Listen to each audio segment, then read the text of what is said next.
Howdy, everyone. Welcome to Tilson Live. It is Tuesday. It's 2 o'clock. We're live on Facebook, live on YouTube. I'm Eric Alarid, part of the fourth generation of the Tilson family, joined as I am each and every single week, thank God. Dawn Dantzler, Vice President of Marketing and Customer Experience. How you doing, Dawn? I'm good. How are you? Doing wonderful. We are rolling. It is definitely building season. We are, Awesome. Construction is firing all over the state. We've had good weather. Justin Ordno's going to say that out loud. Actually, he won't. He's on PTO this week, so he can't come at me. Okay. I don't have to accept any calls from him. You're safe? Yep, totally safe. Totally safe. So, yeah, everything's good. How are you doing? I'm doing well. Wonderful, wonderful. So, folks, it is Tuesday. It's 2 o'clock. This is Tilson Live. We are here to answer all of your questions with respect to building a home on your land. Actually, we'll answer all your questions regardless. But if you want good answers that it can be relied upon, building a home on your land somewhere in Texas, but really anywhere, we can help you with that. We can help you with design. We can help you with construction questions, financing questions, permitting questions, site development questions, anything that might pertain to getting a piece of property acquired or purchased. Oh, who is it? What do we need to know? Who is it? I think that's my team saying hey. Oh, okay. Right. Well, hello, team. All right. But truly, anything you want to know about building a home on your land, if you're thinking about doing it, if you're interested in the idea, if you like the idea of, independent living with not having your neighbor 12 feet away, and their kids are home from college now, they're playing basketball till 1 a.m. Anybody on here experiencing that, let us know. I'm sure that's a thing. But again, we are live on Facebook, live on YouTube. Jump into the comments, folks. Tell us where you're watching from, where you're building, what part of the process that you're in. Are you just exploring this idea? Are you under contract and super excited about your color selections? Are you under construction and you're seeing activity happen? Are you under construction and not seeing activity happen? We want to hear from you too. Jump on in. We are, as you know by now, we are not afraid to answer questions. So jump in, ask us anything you like. We are live on Facebook, live on YouTube. So let us know if you have any questions at all. And Dawn is going to tell us what in the world we're talking about today while I stop rambling. Dawn. Well, today is actually exactly what you've been talking about. It is the Ask Us Anything about building on your land. So we are here just to answer your questions. We can go through some of our most commonly asked questions as well, while everybody's getting used to it and getting settled in to the live. But we are here just to answer all your questions. So this episode is all about you guys and whatever is on your mind with building on your land. Love it. Love it. All right. So yeah, folks, it is Ask Us Anything. It does say anything. Ask us anything you like. Obviously, we are industry experts. Look, we've been building houses on people's land for 91 years. That's all my family. We are a one-trick pony. That's all we know how to do.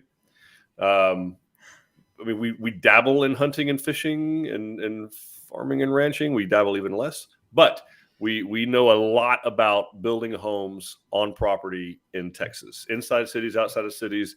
Obviously, we have a lot of experience in rural areas. So that's what we do the most. We can talk about utilities. We can talk about financing. We can talk about pricing. We can talk about construction. We can talk about design. We can talk about, Dawn can talk about color selections. We can talk about all kinds of things you want to talk about. So tell us where your questions are. Dawn, is anyone watching? Oh, jump into the comments. Tell us where you're watching from, where you're building, what part of the process that you're in, maybe what you're building, if you want to share, if you have questions about it. We'd love to hear from you. All right. Well, we've got Ashley, who is tuning in from California, bought a Republic Grand Ranch and haven't started yet, but definitely going with Tilson when we do. Welcome. Thank you. Welcome back. I think you've been on before. Yeah, I think you were still thinking about plans. So we narrowed it down any? Like, have you found the plan that you're looking for? She has. It's gonna be at least 2,000 square feet or larger with 60% masonry and a 2-car attached garage that can't face the street. It's gonna be those things for sure. Minimum two car. Yeah. We can help you with your design, actually. Just holler. We've got Michelle, who's watching from San Antonio today. Hey, Michelle. Howdy, Michelle. We've got Angela. Hello, watching from Kaufman County. Just had our foundation poured in Leon County on Friday. Awesome. That's awesome. Great way to start the weekend. So are you Marquette, Jewett, Flynn, Buffalo, Centerville? Which mighty metropolis of Leon County are you hailing from, or will you be hailing from when it's done? Let us know, Angela. We want to know. All right. We've got Runner Dude thinking about Tyler, Texas area. Are there any issues in that county? Only that it's, home of Earl Campbell, the Tyler Rose, Smith County. I mean, come on. No, that's a great spot. Smith County is beautiful. The whole Tyler area. I'm an East Texas guy, so I like the rolling hills, like the piney woods. There is no issues with Smith County whatsoever, runner dude. Okay, awesome. We've got Anne, who is watching from Bastrop for her clients. Okay, awesome. All right. And her clients are asking, I guess, what the price is per square foot. Oh, and are we going to answer that or what? I'm gonna give Dawn a minute to get a slide or two pulled up for that. I'm gonna give her some time. Yes, give her some time because I have got an answer for you. I'm gonna do you a solid. I'm guessing you're a realtor if you have clients, and so I'm about to give you a priceless piece of information that you are free to use with anybody you want to, and you will be the smartest person in the room. I sound like the smartest person in the room. I'm not, but I will make you the smartest person in the room, 100%. All righty. Okay. Oh, hot. Dawn, you went overboard. All right. Listen at her go. Listen at her. Let me take this one down. All right. So this is a question that we do get asked quite a bit. So we kind of have some visual aids on why this is not how we price out our homes. Yeah, and I'm gonna give you these. I'm gonna give you some other examples. When I started my career in Houston, Texas, at our what used to be our Houston sales office. But price per square foot. Okay, it is the most misleading method for pricing. Educate your clients. You're gonna make them smart. You're gonna change their life. You're gonna give them some real value. Here's what goes down. I don't know when it occurs in American history that we started asking about things per square foot. Luckily, the rest of the world doesn't do that because they're on the metric system, which is no better. But we do. Here's the deal. For whatever reason, we were trained at some point, myself included, to ask how much is it per square foot. Even though we never ask how much a cheeseburger costs per ounce, we don't ask how much a steak costs per ounce. We don't ask how much a car costs per pound.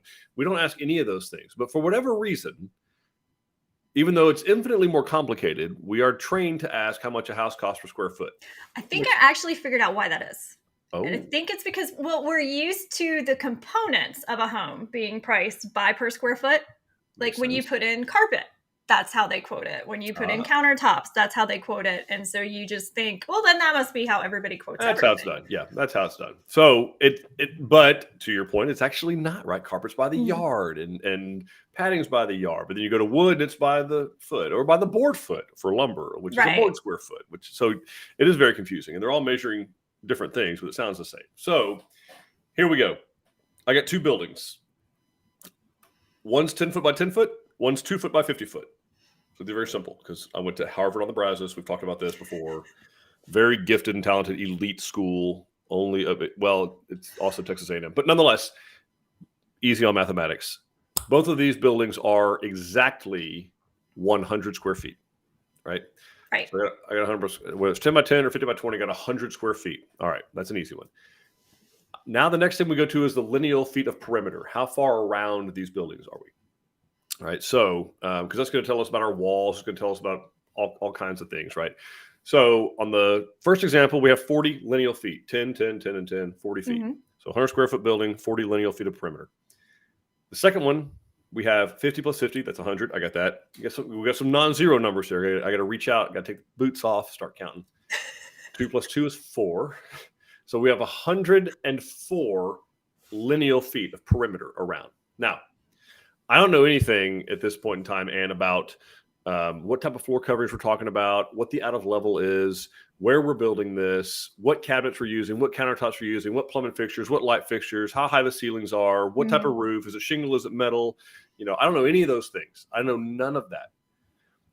But I know that 104 lineal feet is like 2.5 times more just perimeter alone than the 40 that's in the 10 by 10 square. Both the same square footage, and all else equal, I'm going to have at least 2.5 times more waste. I got more man hours, right, for framing. I got more material.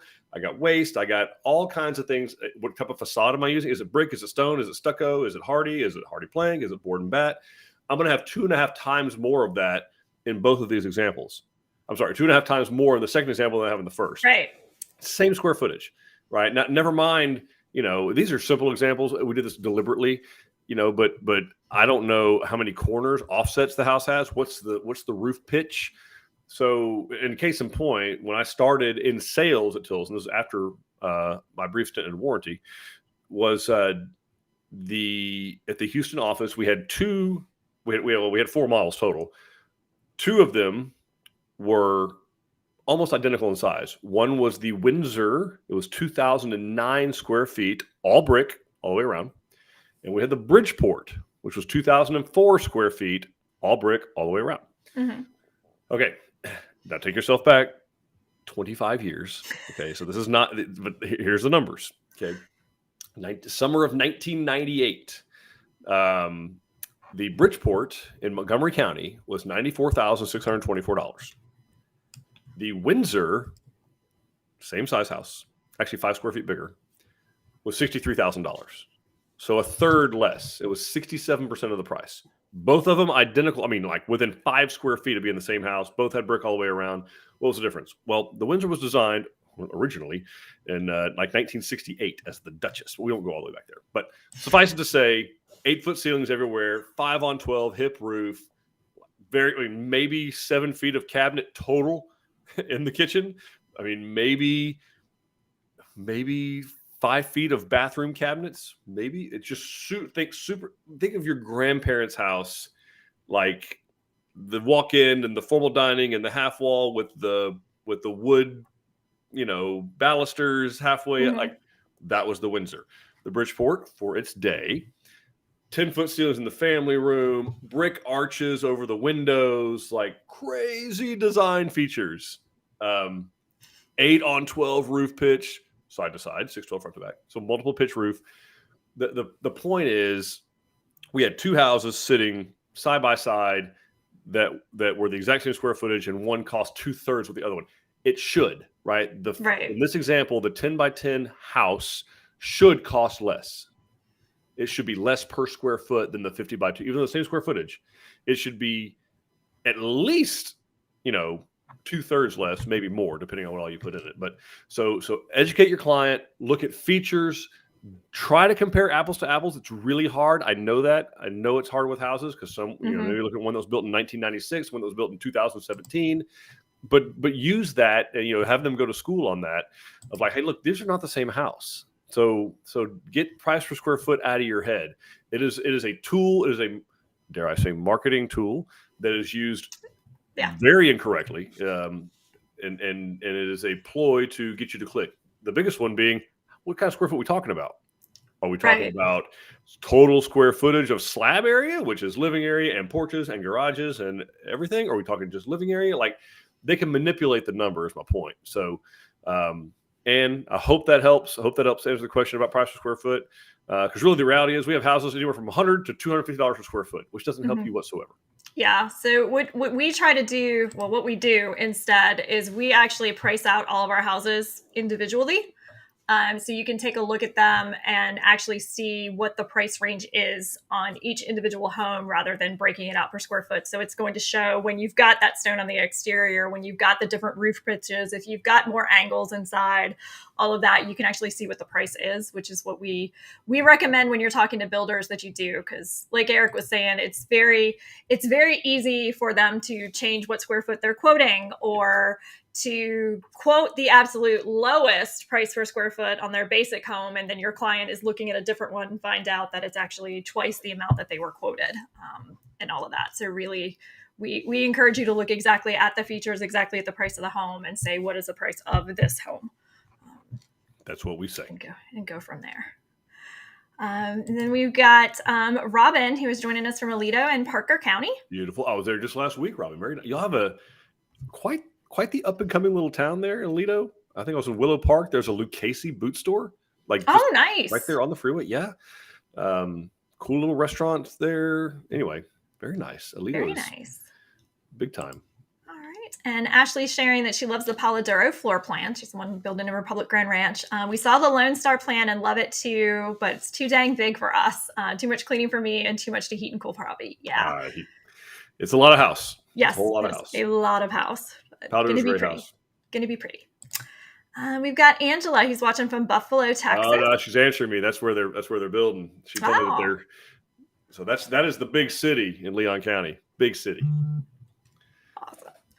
Runner Dude is in California thinking about moving back to Texas where I'm from. Which Ashley says, absolutely do it. Stayed in California after my husband got out of the military, and I wish I would have just gone back to Texas. We'd welcome you back, Runner Dude. Yep, absolutely. Ashley is asking, what are the dimensions of the standard Polidoro pantry? I watched Dawn's virtual tour of the Polidoro on the last live, but with a fisheye lens and the corner turn, it's hard to visualize the size. Oh, all right. I'll go look that up while you go to bounce to the next question. Okay. The next question is on insulation. You just changed to doing all homes with open cell foam. Can you explain how you decided to do that and the reason for not using closed cell foam? I can actually do that. I might be able to do that and look at this up at the same time. So we'll see how that. You want to do that, and I'll look up the pantry. I mean, I think I can probably skate. So open cell spray foam in Texas. You know what we're really trying to get to is we are trying to combat. Our value is very, very helpful when it gets super, super cold. Okay, so Wyoming, Colorado, the Dakotas, even Oklahoma to a degree, Kansas, Nebraska, like our value is a big deal. You need to be in the 40s, minimum to fight the cold air that's trying to get in. Okay, well, that's not really an issue for us. Probably will rebuild. By the way, the pantry, real quick. It's a little bit so there's kind of two areas. So the first part's probably close to like 7 feet wide by like I'm gonna say 10 feet deep, and there's a smaller little kind of 3.5 by 5 foot section. So there's two separate areas. There's a freezer inside there, obviously lots of shelving and that kind of thing. So it's kind of a tale of two spots. So all right, open cell spray foam tightness is the issue, right? Well, we're concerned about predominantly where we build. And again, energy things should be very specific to where you're building. Right. I don't need to build a home, or should I build a home the same way that someone in Laramie, Wyoming, or Boston, Massachusetts, or Fort Lauderdale, Florida. Like those should be built very differently because they're fighting different environmental factors. If anything, we're probably closest to that whole Miami, Fort Lauderdale thing with humidity, but that's what we're after. We are trying to combat our air leakage. We're trying to make sure that air that we're paying good money to cool, to condition the 9-10 months of the year that we're running our air conditioners, that we're not losing that air, that it's not escaping outside, it's not escaping into the attic, it's not escaping through little penetrations around windows and exterior doors. So for us, spray foam is a far superior alternative for that because while you do have less R value, so that's where bat and blown does get have an advantage over spray foam because you're using R38 in the attics and R13 or 15 in the walls, depending on what the code is, but it doesn't do as much for air leakage. So what we're trying to do is if you're paying, good money to keep your comfortable temperature 72 to 75 degrees inside your home, and it's, 92 to 100 degrees outside and 70, 80, 90% humidity, which will be in the Tyler area. Air leakage is your big money spender. So if we can combat the air leakage, we're winning the battle. And so that's why we decided, that's one of the reasons we decided. Another one was it really did kind of simplify our framing methods because we were having to operate in two worlds because framing homes to pass the energy codes with bat and blown insulation, we had to frame the homes differently than in a much more complicated way than we had to frame them for spray foam insulation. Not any better or worse structurally, just different. Yeah, to be able to get the insulation back in places to meet those, because what they test for down here is air tightness. How many air changes per hour are you experiencing? In climate zone 2, we build in, you can't have any more than 5 air changes per hour. Climate zone 3, you can't have more than 3 air changes per hour. So again, it's all about tightness and air leakage. And so what we did is, hey, let's go across the board with open cell spray foam. We're putting dehumidifiers in every house when we do a spray foam, no matter what. And we're already doing share intake. Now that answers the first part of the question. Right. Why we don't want to do closed cell. We're worried about moisture being trapped in the home, period. So closed cell is a great application for commercial buildings. Buildings they don't have to be as airtight as homes. They can have more fresh air coming in, more air leakage. Think of like a commercial retail space. There's probably people who go to a haircut place. I do not. I'm sure there are those though. Like you go to like a Supercuts or Sports Clips or something, and you go in and you look up, or even your local, sports bar or whatever. You go in and look up, and it's kind of black all the way up there. Mm-hmm. It's foam that's been painted to kind of to insulate the building, but also to hide the rafters and the steel and all that. Well, it's wide open. You got 20, 30-foot ceilings. You got storefront doors that are not, they have handicap ramp accessibility. They don't have weather stripping on them. The building is not airtight, not even close. And so you can get away with having closed cell there because you have a lot more air actively moving through that building than you would in a residential home that's 2,000 or 3,000 square feet that we've gone to great lengths to trap air from being able to get in or out, so much so that we have to put a fresh air intake system on there to get fresh air into the homes, which we do. Mm-hmm. Our big concern is you make an area like that's closed cell, because by closed cell it means it will hold moisture and it will not release it. At least with open cell, if you have a roof leak or something like that, it will manifest itself. You'll be able to see a stain on the backside of it, and you'll know, I got something going on up here I need to look into. Closed cell, you don't know until the roof is falling in because it's rotten. You're like, oh, turns out I had a leak the last 3 or 4 years. So that's why my kid's been sneezing. And that's why I'm constantly on, decongestants. And so that's what drove us to do that, Runner Dude. It was closed cell is a great application for commercial structures, big retail spaces that have a lot of open air moving through them. They don't have the same air tightness standards that residential homes have. Right. Okay. Makes sense. All right. We've got Tim also watching from California. Lots of Californians today. All right. Bought in ranches at Hamilton Ridge. Lot is cleared, 500 plus feet of road in, power run to center of lot. A few years out from starting the house, but planning the shop first. Is a site survey a possibility this far in advance so we can master plan the property? Are we too soon to make a deposit? I would not say you're too soon to make a deposit, Tim. I don't know exactly. I mean, basically what I tell people is count when you want to be in this home, count back 14 to 18 months, mm-hmm. Maybe 12 to 14 months in some areas. But, I don't think you're too soon, honestly. And I'm not saying we wouldn't go out and do an evaluation to help kind of do that master plan a little bit. And we certainly have opinions about, we can give you some added levels. I mean, ultimately it's still your decision, Tim, but we can walk you through like, hey, maybe moving it 15 feet this way would save some money, but if this is where the big view is, that's why you bought the place. So what's $15,000 if this is the view you wanted? I'm not meaning to sound trite about $15,000. I'm just saying if you're going to build a $500,000 house on a $200,000 piece of property and you can spend 15 and have the view of your dreams, do it. Mm-hmm. We can certainly save you from spending unnecessary money, most likely. If someone is talking, we have a lot of folks if it's a sizable piece of property, let me, I'll dig you a pond back here and bring the dirt over here. We can use that for your pad. Like we would talk you into avoiding things like that.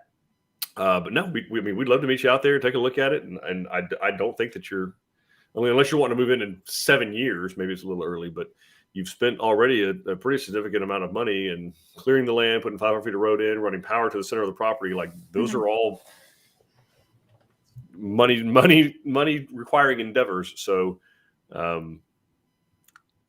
I don't know why you not to move forward. Yeah, absolutely. All right. We've got Andrew. Hello from Greenville. Another insulation question. Can you option for outsolation? Outsolation, yeah. What is outsolation? We aren't going to be able to do that and hit the energy codes where we need to hit them. So outsolation is there's different words. It's a prefabricated wall system, basically. It is. Okay. Sometimes it can be like a. So like the insulated concrete panel. That could be one, yeah. Okay. But typically they're pre-constructed. Okay. So maybe a foil-faced poly of some sort. Those are often considered outsolation. It's not something that quite frankly, there's nothing wrong with them. It's just something here, Andrew, that most of the trades here have no idea how to work with. It's just not something that is stumbled upon. ICF is not much different. Nothing wrong with insulated concrete forms. It's just the plumbers, the electricians, the HVAC contractors, all that. Like it's a different universe to them. They don't know how to work with it, and they don't know how to hit their compliance they need. So they tend to either say, no, we won't participate in it if it's that, or they end up charging way more than they really need to or have to, because they're just bracing for the, I don't know, what kind of manual J we're going to have to run, what type of HVAC equipment is going to have to be used. So for us at this point in the Greenville area, it's just not something that we've been able to find contractors that know how to, that are familiar with. This is a lot of it comes up very similar, Andrew, with like steel studs. Do you ever use steel frame construction? Like, well, we could, but again, it's designed for commercial. There's not a lot of residential guys that know how to work with, particularly in a outside of a major metropolitan area. And then it's one thing to find the framers, or in this case, be the framers or insulators that can do that. You still have to have the electricians, the plumbers, HVAC people, the painters, all the masons that can work with it also. And that's where you start to fall short. Okay. That makes sense. We've got Jennifer, who is also watching from Leon County. Welcome, Jennifer. We have Megan, who's asking, so does that mean the LaSalle model home is still at the starting price listed if we were to remove the 4th bedroom bathroom? So walk us through what's on the base prices. Yeah. Let's talk about the base prices. Because in that case, actually, it's from the base of what's being shown, it would actually be less, not taking into account the model upgrades. So the pricing on our website is for the base plan. So the actual main plan of the home. So what you're seeing there in the pricing. So like on the Velasco, that's showing here when it's saying from 219 to 227.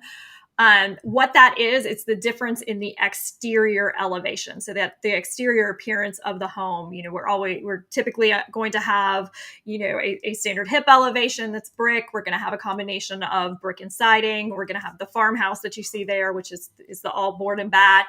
And then we're going to have something with a little bit more stone to it. So that's showing the changes in those exterior looks. That's what that range is showing you.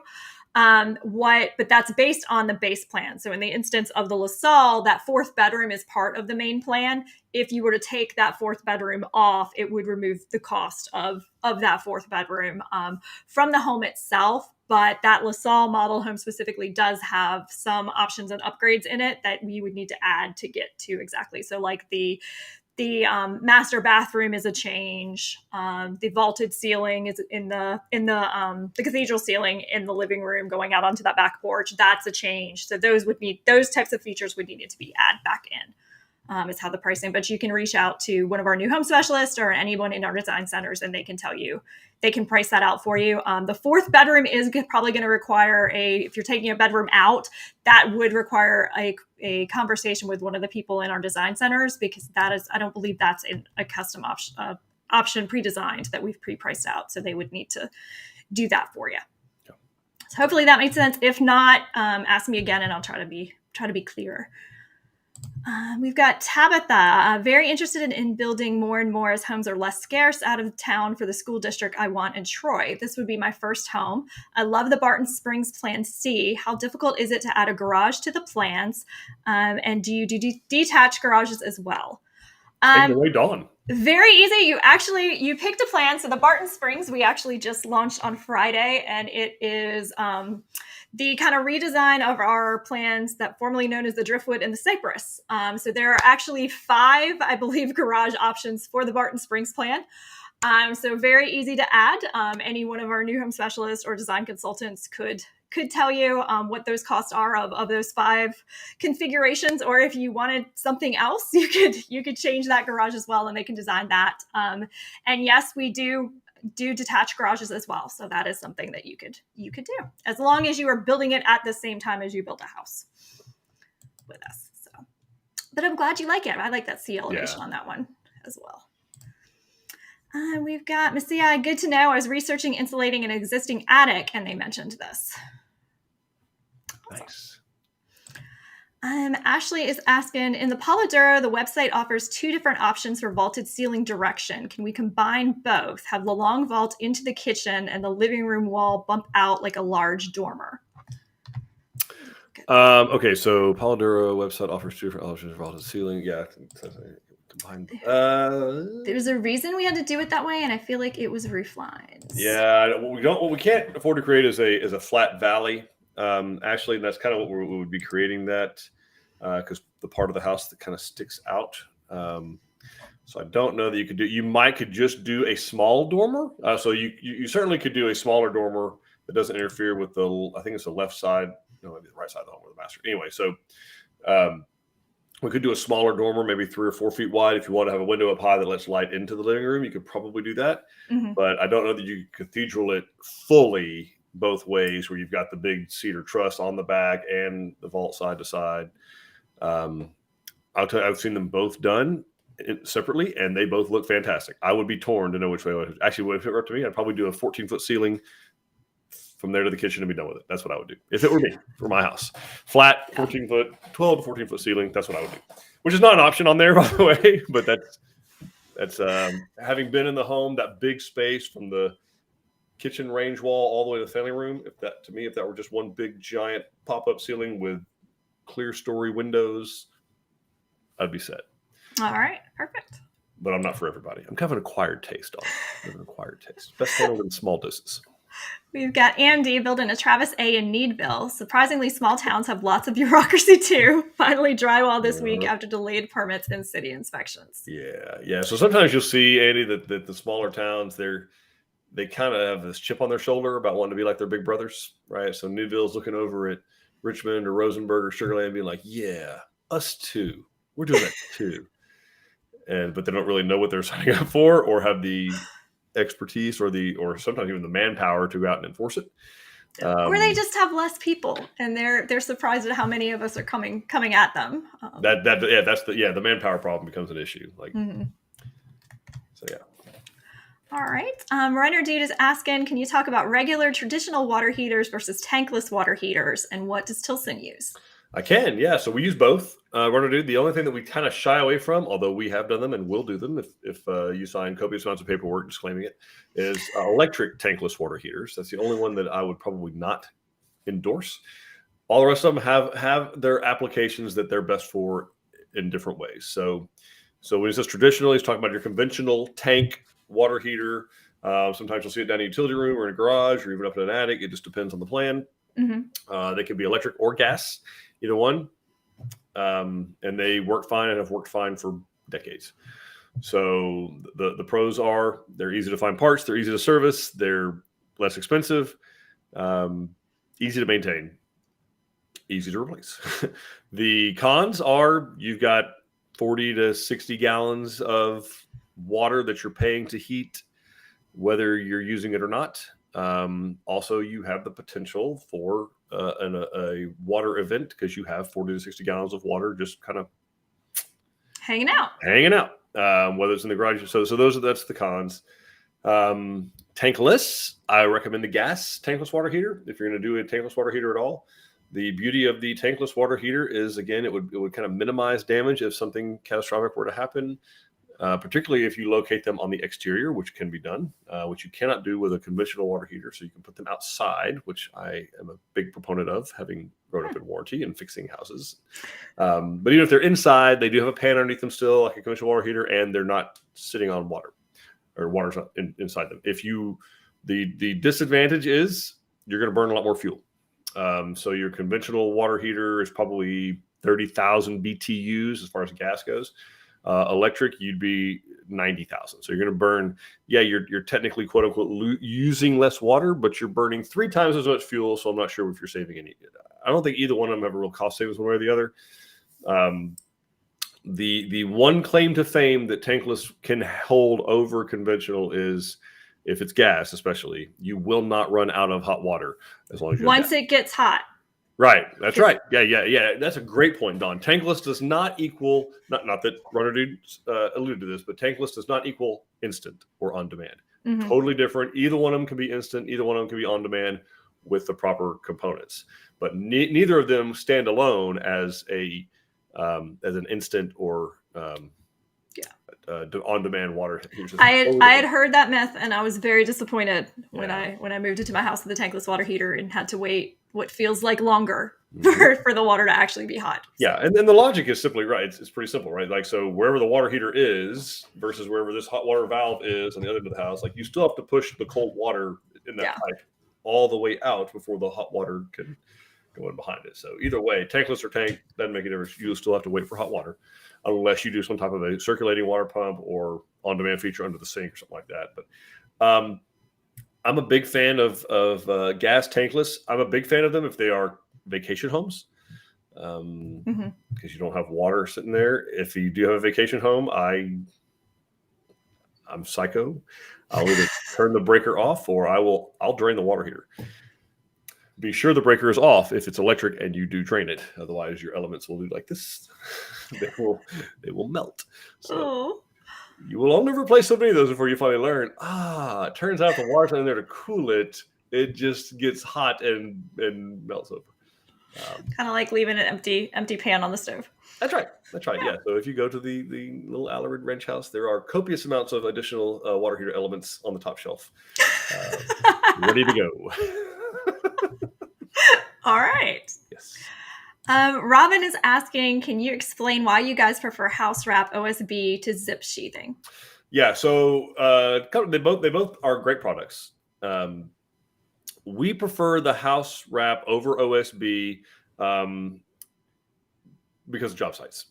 Really, I mean, if I were building an apartment complex and the parking lot was already there, installed, paved, concreted, whatever, and I had great places to stage all the material that was free of dirt and dust and debris and mud and all the things that are on the rural job sites where we build, I could probably be convinced to move over to zip. We have done zip. Nothing in the world wrong with it. The issue is the joints have to be taped, rolled. There's like a gun you need to use. That's the whole, remember I was talking about the whole claim to fame being sealed. You got to seal, the whole point is to seal it up. Zip promotes, and it's technically true, that it's a one single application, right? Like, so the wrap is already on the OSB on each individual 4x8 sheet. You stick it up, you put the Advantech tape on, boom, you're done. That's all well and good, assuming no mud or dirt or dust or sand got in that tape. Really, it's not so much of the tape as it is on the side of the building. So let's say we get all the Advantech up, then it rains for 3 days and it bounces dirt and mud and things, on the top foot, 2-3 feet onto that. You got to be sure that whoever's installing it is diligent enough to go out there and wash all the mud off if you have running water yet, which, by the way, a lot of our jobs don't at that point.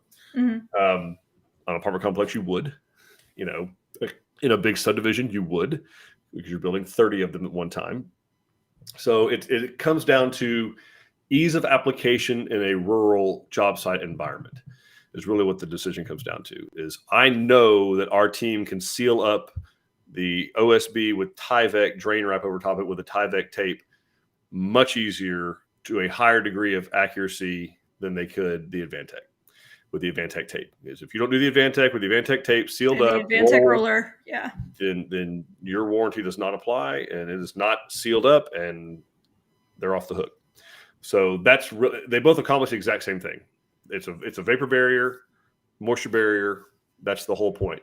The other thing is sometimes framers can get a little rowdy with the nails, right? With the nails, they get a little rowdy. So ideally, they're hitting studs on every joint, and a lot of times they do. But anywhere you have those holes, technically, they're supposed to be taped up. Technically. Now, I'm not saying they have to be for Advantech to perform. I do know that no matter how carried away you're getting nailing up OSB, I'm wrapping it with Tyvek. Right. So I don't care if there's some additional penetrations that ideally I wouldn't like to be there. I know they're going to get sealed up when I put Tyvek over top of it and tape the Tyvek joints. So that's another concern. And I'm going to take some pictures next time out in the field so that we have this to show. But you've seen it like where they just kind of get on a nailing happy spree and there's 6 or 8 nails in one corner till they finally hit. You should technically tape up all those other ones. Is the house going to perform fine? Probably so. But I just like, if something like that happens, whether it's OSB or zip, I like the idea on OSB. I'm going to go over top of it with Tyvek, and I don't have to worry about it anymore. Right. Okay. Makes sense. Tim says, great, perfect. Thanks for the info. We just don't want to regret the shop placement when it's time for the house. Tim, if you look at a shop on your property, you will not regret it, no matter where it is. Even in front of the house. Get a shop. Highly recommend. Okay, then. House is secondary. We got Matthew closing our Gonzalez. See you next Tuesday. So cool. Excited. Peyton has been awesome. So good to hear. That's awesome. That's great. We've got Adria. Are you getting close to sharing out the new Lone Star floor plan? We are getting we're closer than we were yesterday. Yes. Yes. One day closer. Closer. We didn't want to share it too much because we know the next natural question is going to be how much is it going to cost. So we want to make sure that we're prepared with all of those answers for you guys before we officially release it. But you should be seeing it sometime late this summer, early fall is when I would say we have it all, because it's got multiple elevations and multiple options, and our team is working hard to get those all priced out. We have Marcus saying, I'm exploring Tilson for a new home build near Belleville. My wife has muscular dystrophy and requires a mobility scooter to move around the house. How easy is it to make the homes accessible? It's actually very simple, Marcus. It's not hard at all. And actually with very little cost, if at all. So like, for instance, widening doorways doesn't cost anything. There are some builders that charge more for wider doors. It doesn't cost any additional. $6 to $10. I mean, so not enough to charge for. Even widening hallways, the only way that's going to cost you more money is if you're actually adding footage to the home, which may be worth doing, by the way, in that situation. So you're talking ramps, maybe some grab bars. I mean, it's negligible cost. It really, really is very little cost to be able to do the aging in place or the universal design. Those are questions to ask other builders. The name of this aging in place, universal design. Those are the words. I would steer away from, as you did here, I would steer away from ADA, full-on American Disabilities Act accessibility, because that brings a whole slew of other requirements for cabinets and roll-unders, although we can do all those things. You go to most of our sales offices, you go to the restrooms, because they are commercial buildings, they are ADA, broadly speaking, accessible. You can roll under there, wash your hands, all that. It gets a little bit more complicated, although still very doable. If you start wanting to do like the kitchens and things like that, have them down like where you can roll under the stovetop and things like that. We've done it before. So, but as far as just making the home accessible, some exterior ramps and some wider doorways and wider openings and enough room in the master bath to move around, super simple. Okay. Super simple. Perfect.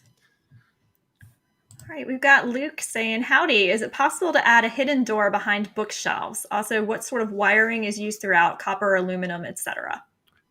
Luke, I can't answer that question. It's a secret. The answer is yes. Yes, you can do hidden doors behind bookshelves. Kent Moore actually does them. So that's an easy way to accomplish that. It would depend on which one you go into, right? That's going to matter. And what are you going to be storing on those bookshelves? But yeah, it is doable. Okay. What sort of wiring is used throughout? Great question. The National Electric Code, which is what we follow, we use copper wiring for everything, basically 10 gauge wire and higher for sure. A lot of times even the 12, and in some cases even the 14 gauge wire will be copper, but the code allows you to use aluminum for your bigger wiring, right? For your 10 gauge, 8 gauge wire. Here's obviously hook it up to the house itself, which is usually number 2 or number 4 wire, the actual wire running to the breaker box outside, about the size of my thumb. So that can be aluminum. Here's the big misconception, or not, it's not a misconception. It is scientific fact, but it can be exaggerated. Aluminum wire, bad. Aluminum wire spark, aluminum wire arc, aluminum wire causes the house to burn down. That is true of like number 14, number 18 gauge, 16 gauge, smaller wire. Okay. And the reason is copper is less susceptible to expansion and contraction than aluminum. It's a heavier metal. Aluminum is a very light metal, which is its advantage. Right? It's a big advantage. That's why we built airplanes out of aluminum and not steel, if we like for them to fly. So on aluminum wire, what happens is it can be more difficult to really get the wires tight on like a small outlet on the side, the little screws on the side of an outlet. It can be a challenge to get those down tight.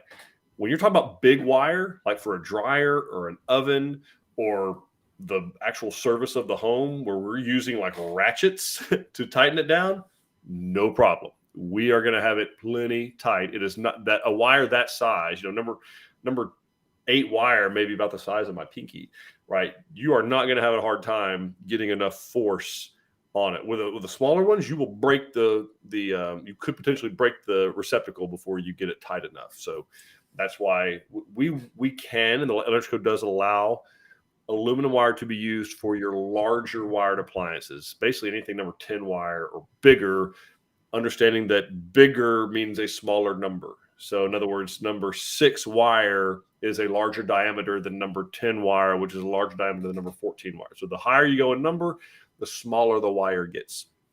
Just like a shotgun. For all you Tilson folk out there, a 12 gauge shotgun is a larger bore than a 20 gauge shotgun. You all know that. So it's the same thing with wire.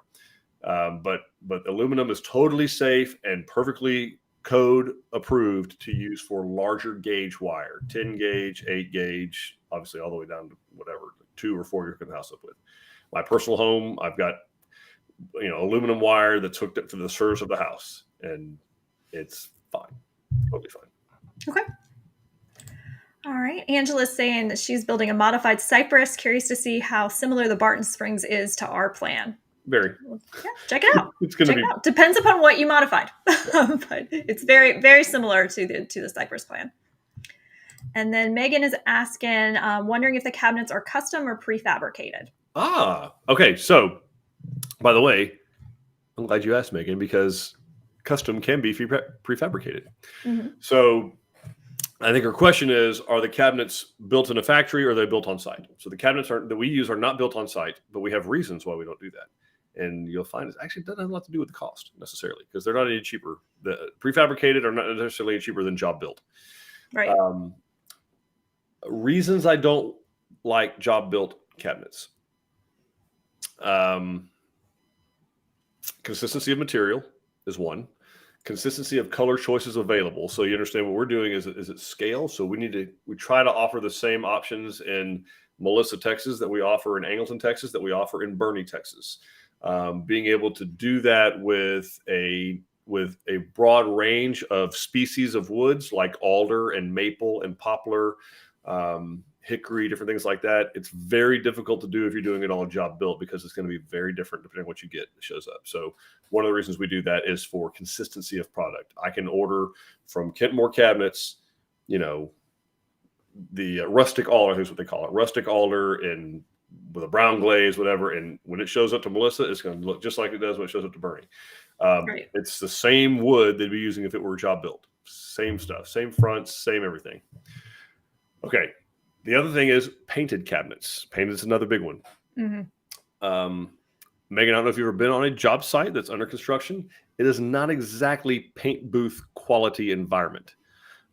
There's dust, there's sheetrock mud, there's debris, there's sawdust, there's flies flying around. It's not a paint booth. You go to a paint booth where a car's being repainted at Maaco or Amco or your local dealership. Those things are like surgical, right? Like it is a booth. The guy's wearing full coverall things. It is glassed off from everywhere else. There are it has air purifiers, HEPA filters. It's a perfect environment. The reason is because when they're spraying that paint onto that car, you can't afford to have any imperfections in it. Okay, well, that's the same struggle on a job site, only you're going to have all that stuff. Like, I don't care what you do. You're going to have dust. You're going to have sawdust. You're going to have debris. You're going to have sheetrock dust. You're going to have sheetrock texture. So that's why I don't like painting cabinets on a job site.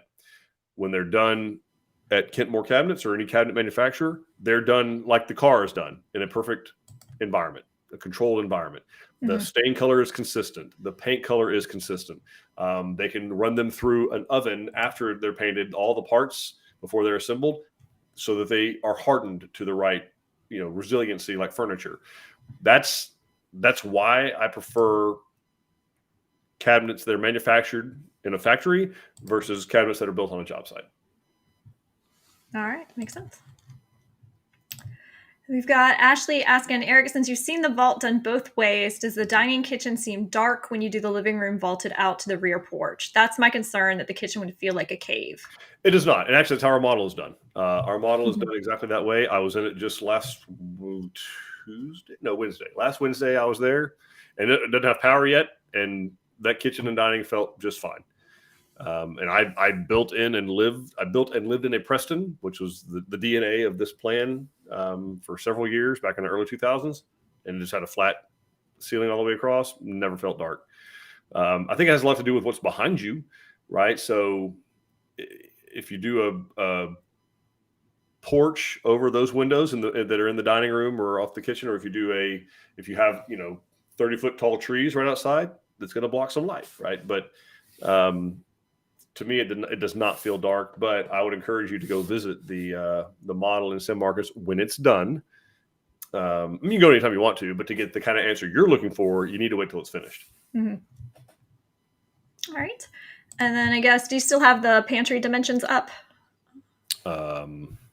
Probably. I do. As long as we're talking stock plan, yes.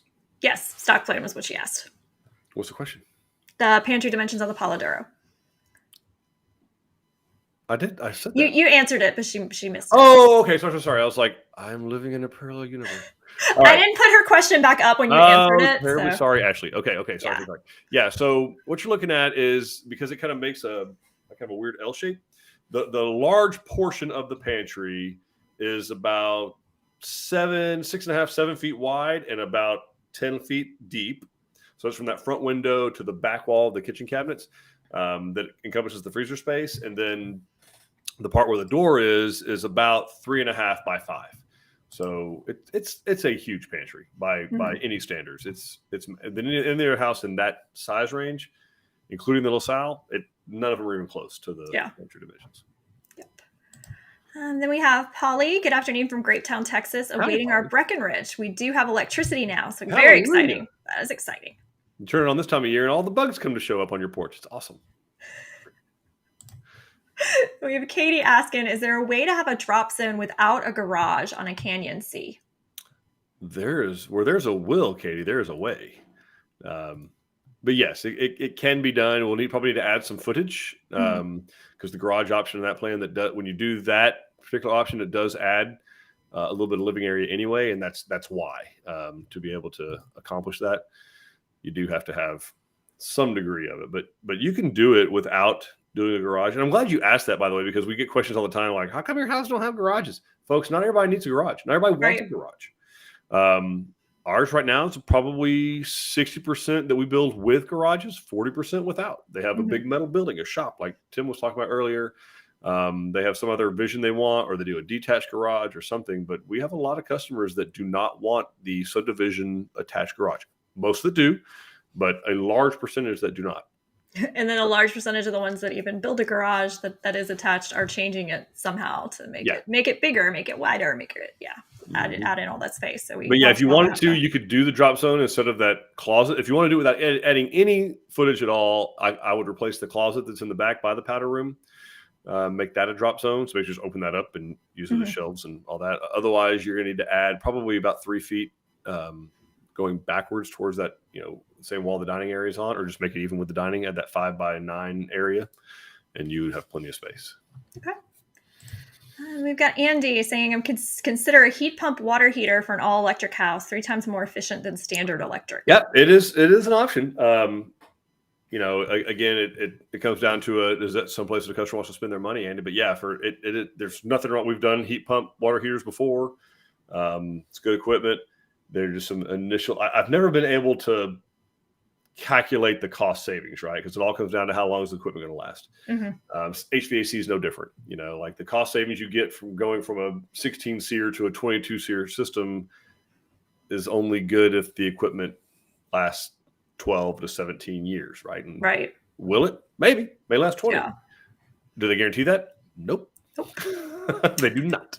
Yep. Runner Dude is saying, I think folks should replace regular water heaters every 10 to 15 years. My 15-year water heater sprung a leak recently. Not fun. Will tankless water heaters last longer? So great question, Runner Dude. I'm glad you asked. It all comes down to maintenance, honestly. And I'm not saying you didn't maintain your water heater, but when I was talking about maintenance, I'm talking about the stuff that nobody does, which is drain it twice a year, right? So you hook up to a water hose, turn it off, drain it completely. Look for sediment, make sure all the sediment gets out of there, replace the elements. If it's electric, take both the elements out, replace those because they get build up. They cause electrolysis and the calcium and different things that are in the water. It depends a lot on your water, and it depends on maintenance. Or as one of our guys are, anyway, doesn't know. I'm not going to say that. Or lack thereof. Exactly. Yeah, that's exactly right. So, The tankless can, but you still have to maintain a tankless water heater. Right. When you're burning 90,000 BTU, there's going to be some buildup, right? Like that's a lot of fuel to be burning, just like your car or anything else. So there's regular maintenance that's to be done. The better you maintain it, the longer it'll last. Nothing's guaranteed. Okay. Luke is saying thank you for your explanation and gig 'em. Oh, he saw gig 'em. Robin is asking, can you reinforce ceiling joist in order to store heavy things up in the attic? Seems like we are always running out of storage rooms. Seems like you need to have a garage sale, Robin. So the answer is yes, we can. Yes, we can. I mean, it becomes one of those cost issues, right? Like how important is the stuff to you? The other thing to consider is we're going to be running equipment up there, electrical and plumbing and all that. So, a lot of that stuff it could cost more if you want to reroute that. Like, hey, I want this space dedicated to storage. That is the way to do it. If you're going to design it, is do it like that and pay the extra money to have have 2x12 ceiling joist, which would be, enough for like a second story kind of thing, to truly have, because you're right. There are ratings for live load, dead load. Like it is not rated to just stack stuff up there. So yes, we can do that. And then we can actually make it where you don't run stuff that way, but it does cost more because you're spending more money on electrical, more money on plumbing, more money on duct work. Makes the HVAC a little bit less efficient because you're traveling further with the duct work because you're going around a certain area to avoid having stuff. But and then it becomes how valuable is the stuff to you? If the stuff's valuable enough to you to keep up there that you're willing to pay it, do it. If not, sell it. All right. Ashley's saying we definitely want to visit the Paladero model. Just requires a bit of planning to make that trip. And convincing the family to take a vacation for a model house is tough, but I'm determined. Okay, so I'm hearing we need to send Ashley a list of things to see around San Marcos. It's a very nice outlet mall. And if you're the mom, you can make their life miserable. That too. If they don't. Obviously, last resort, I don't endorse that. I'm all about happy marriages and the love languages and all that. But that's a language. I plan the vacation. You are going where I say. There we go. We'd love to have you. And she also says she's sorry for the double pantry question. She swears she was paying attention but must have spaced out. No, that was us. We answered it in the middle of answering another question. So no worries.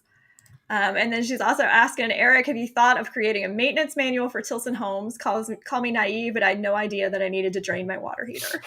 I was sitting here thinking the same thing, Ashley. I was like, I didn't know I could drain my tankless water heater, so I'm trying to figure out who I call to do that. At the bottom. I'm late to the party on I guarantee you go to YouTube or probably TikTok, and there's all kinds of guys probably making way more money than I make without ever leaving their house of, random dude stuff. So I don't, and quite honestly, ladies are probably better at it than men because they're better at details than we are. So anyway, all that to say, that would be something that we should do. We have when we go to closing, you do get a maintenance guide, a homeowner maintenance guide, that tells you kind of the features, how to reset the GFIs, how to change the air filters, but we really don't do, videos would be the thing to do. Forget a manual. Let's do videos on.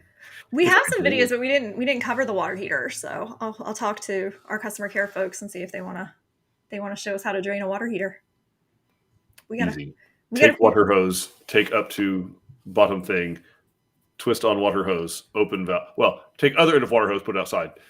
Important step. Very important step. Or to nearest sink, either way. But do not just run down the attic. You open it, open pop-off valve, voila, water goes out. Nice. Turn water heater off first.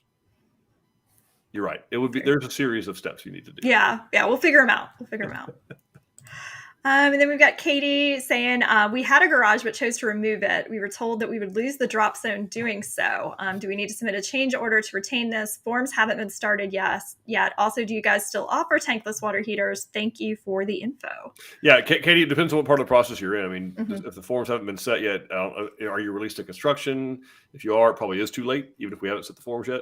We probably have ordered lumber. If you're still in the pre-construction part of the process, we're still doing the permits and loan approval, all that kind of stuff. It's not too late to change. It will be a redraw, but you'll have to add footage to get it though, is the thing.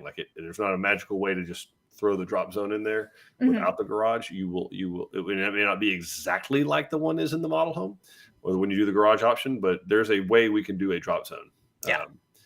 And yes, we still offer tankless water heaters. Again, gas. I recommend gas if you're going tankless. They make electric ones. I know they make them. They are not efficient. Yep. And Ashley's saying she's an old soul millennial and still wants her hard copy book. I hear you. Her instructions. Yeah. I hear you. All right. And that is the last question I see. All right. What impeccable timing. Look at that. I know. All right. So, folks, this will be kind of last call for questions. Oh, there we go. Oh, there they are. That's all you had to do. That's all you had to do. Robin, from previous videos, you mentioned that metal roofs do not last longer than shingles. Can you talk more about that? I can. Yeah. Metal roofs no longer last longer than shingles. So, yeah, you can get a limited.